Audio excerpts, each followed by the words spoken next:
next to someone who knows what they're doing, and they're like, go do this, go do that, don't do this. When you're on the phone, say that, don't say this. Or you're just it's like, don't say anything, and you just listen to the conversation and you just absorb. But yeah, I mean, I did my first sales intern was at Xerox, which I landed through one of those competitions. So I placed somewhere in the top three and then got, recognized and landed at Xerox. So I spent a summer up in New York City back where my family is. And that's a old school traditional route into sales, starting at selling copiers. Yeah, yeah. And then I mean, it ended up at SAP. Funny enough, when I was there, Bill McDermott, who was their CEO at the time, he's now at ServiceNow. He started his sales career at Xerox, and he writes about that in his book Winner's Cream.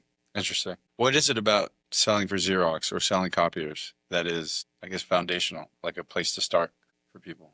I think it's a pretty straightforward commoditized sale. I wasn't like gassed up about the product itself. I think it was just more at that time I was looking Yeah. for experience. It's a Fortune 500 company, I believe still. And it was in the city, so it was more of an experience thing, something to build the resume. I mean, I don't have to tell It's you. built around having someone fresh out, it seems like. Like the roles are for someone who doesn't necessarily have a ton of experience. And like you said, it's commoditized. Yeah. So you're not introducing a new technology or a new solution. It's us or them, right? Yeah, I You're mean, not at selling a that foreign object.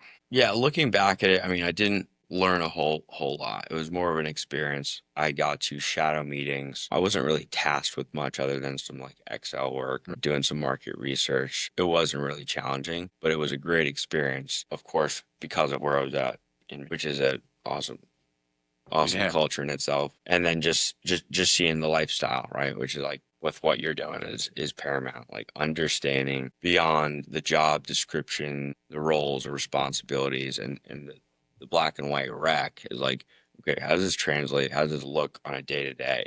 Hmm. Right? What's the practical view of it, you know? How do you get from, it's really cutting your teeth. So for me, cutting my teeth, I did it in New York and I was helping in leads for my cousin who's a real estate agent, real estate broker. And he had gone to a lot of seminars and stuff. And he was like, look, I'm going to change things around for myself instead of just renting out apartments. I need to stop messing around.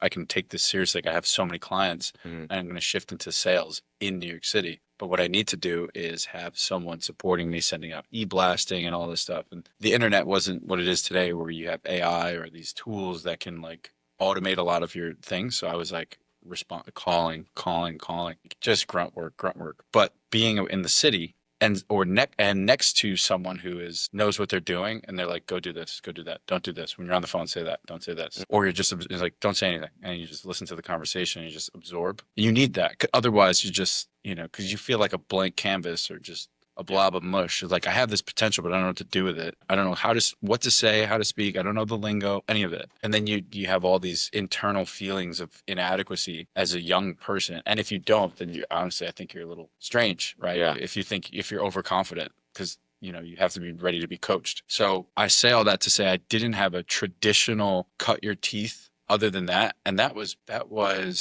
like in college. But I think like the more traditional approach to like just getting into an entry level sales role is copiers, Xerox, enterprise rent a car, that world. Northwestern Mutual. Yeah, insurance Yeah. sales. And then what was the other one?